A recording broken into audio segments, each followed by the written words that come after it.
Ito yung kinakatakutan ng mga magnanakaw. Ito yung kinakatakutan ng mga mastermind dyan sa ghost projects at saka dyan sa flood control scandal. Tingnan po natin ito ha.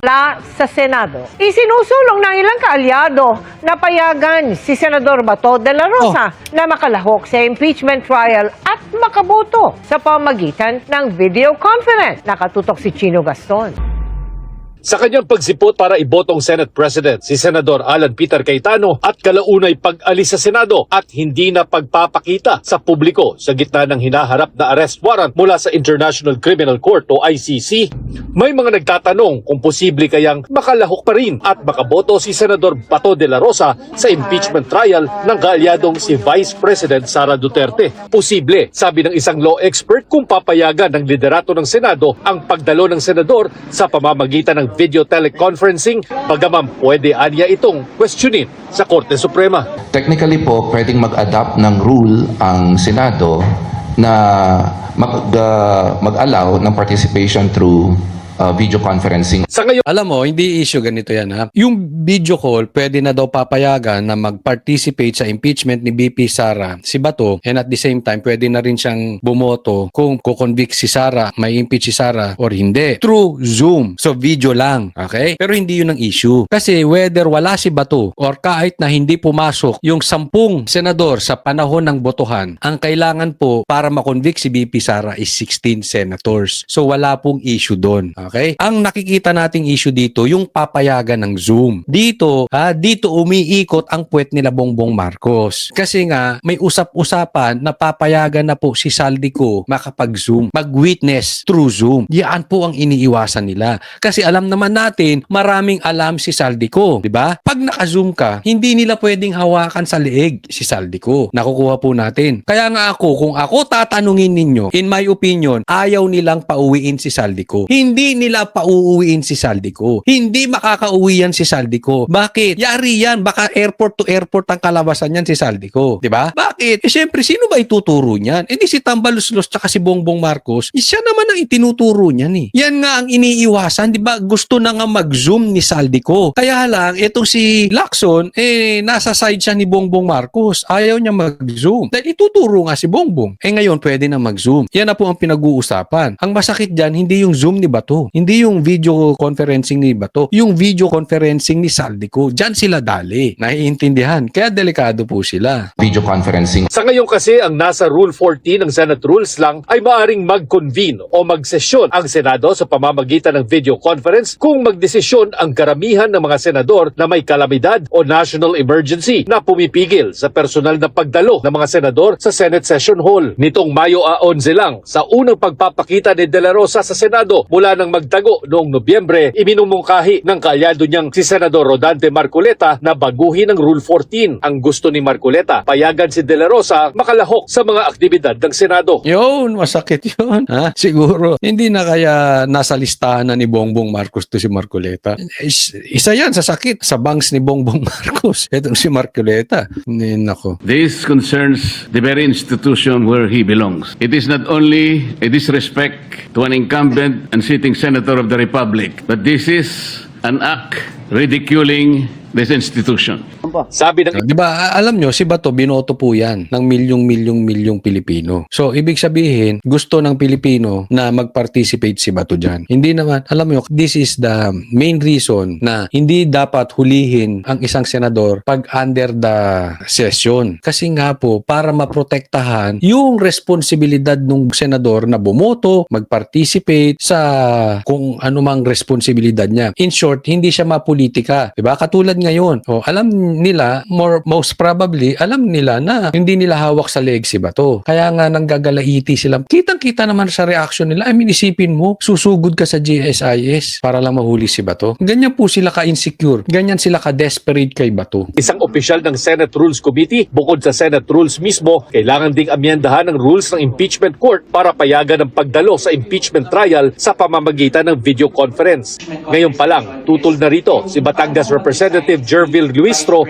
na uupuring impeachment prosecutor. My personal opinion is Na kay walang AX kung wala si Romualdez. Ganon. Walang ayuda kung wala si Romualdez. O ganon. O magtago ng asawang may kasong rape. Ganon ba? Nagtatanong lang po, ma'am. the senator judges should be personally present. This is paramount because this is a constitutional mandate to have a correct appreciation of all the evidence to be presented. At kahit mabago ang rules ng Senado, sabi ng iba pang law expert, kakailanganin din ni De La Rosang manumpa ng personal sa Senado bago umupo bilang senator judge. And hindi to oath kasi na nanumpa ka para magnotaryo eh.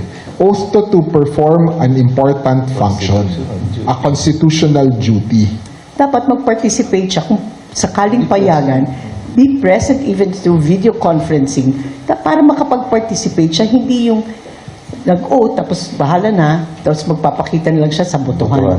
Kailangan mag-participate siya because he took an oath, he will be taking an oath as a judge.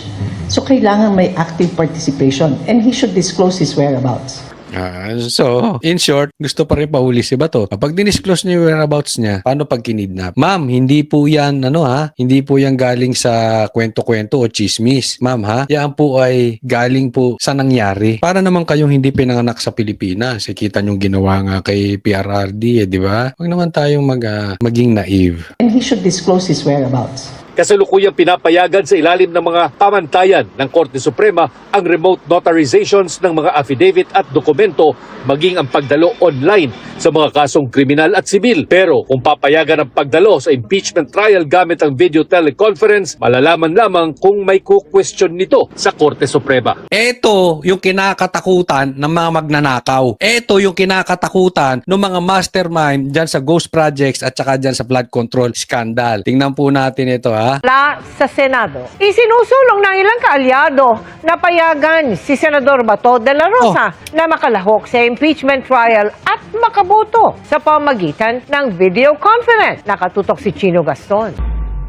Sa kanyang pagsipot para ibotong Senate President, si Senador Alan Peter Cayetano at kalaunay pag-alis sa Senado at hindi na pagpapakita sa publiko sa gitna ng hinaharap na arrest warrant mula sa International Criminal Court o ICC, may mga nagtatanong kung posible kayang makalahok pa rin at makaboto si Senador Bato de la Rosa sa impeachment trial ng kaalyadong si Vice President Sara Duterte. Posible, sabi ng isang law expert, kung papayagan ng liderato ng Senado ang pagdalo ng senador sa pamamagitan ng video teleconferencing, bagaman pwede anya itong questionin sa Korte Suprema. Technically po, pwedeng mag-adapt ng rule ang Senado na mag-allow ng participation through video conferencing. Sa ngayon, Alam mo, hindi issue ganito yan Yung video call, pwede na daw papayagan na mag-participate sa impeachment ni BP Sara si Bato, and at the same time, pwede na rin siyang bumoto kung kukonvict si Sara, may impeach si Sara or hindi. Through Zoom. So, video lang. Okay? Pero hindi yun ang issue. Kasi whether wala si Bato or kahit na hindi pumasok yung 10 senador sa panahon ng botohan, ang kailangan po para makonvict si BP Sara is 16 senators. So, wala pong issue doon. Okay? Ang nakikita nating issue dito, yung papayagan ng Zoom. Dito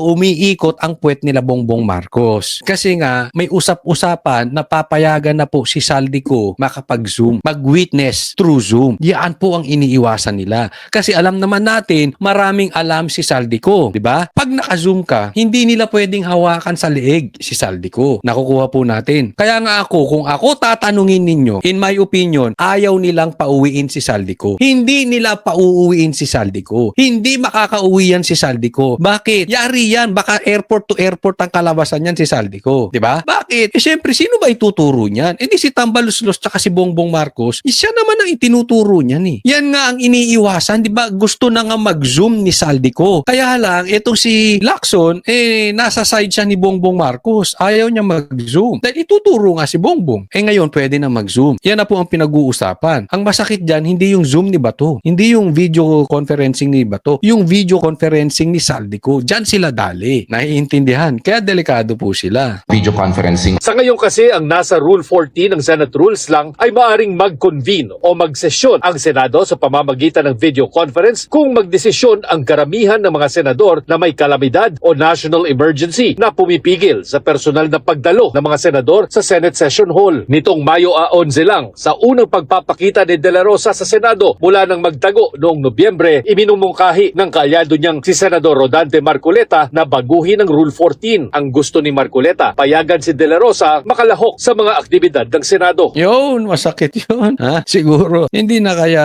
nasa listahan na ni Bongbong Marcos to si Marcoleta. Isa yan sa sakit, sa bangs ni Bongbong Marcos. Itong si Marcoleta. Nako. This concerns the very institution where he belongs. It is not only a disrespect to an incumbent and sitting senator of the Republic, but this is an act ridiculing this institution.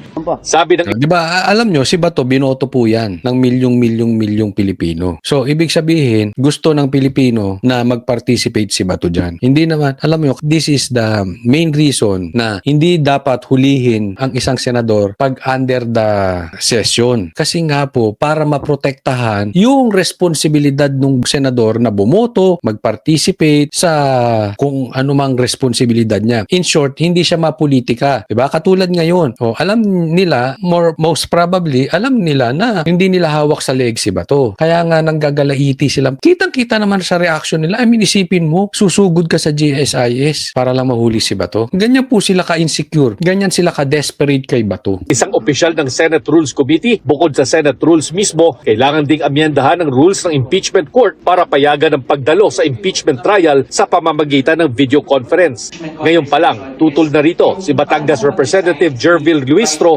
na uupuring impeachment prosecutor. My personal opinion is Nga kay walang AX kung wala si Romualdez. Ganon. Walang ayuda kung wala si Romualdez. O ganon. O magtago ng asawa may kasong rape. Ganon ba? Nagtatanong lang po, ma'am. the senator judges should be personally present. This is paramount because this is a constitutional mandate to have a correct appreciation of all the evidence to be presented. At kahit mabago ang rules ng Senado, sabi ng iba pang law expert, kakailanganin din ni De La Rosang manumpa ng personal sa Senado bago umupo bilang senator judge. And hindi to oath kasi na nanumpa ka para magnotaryo eh.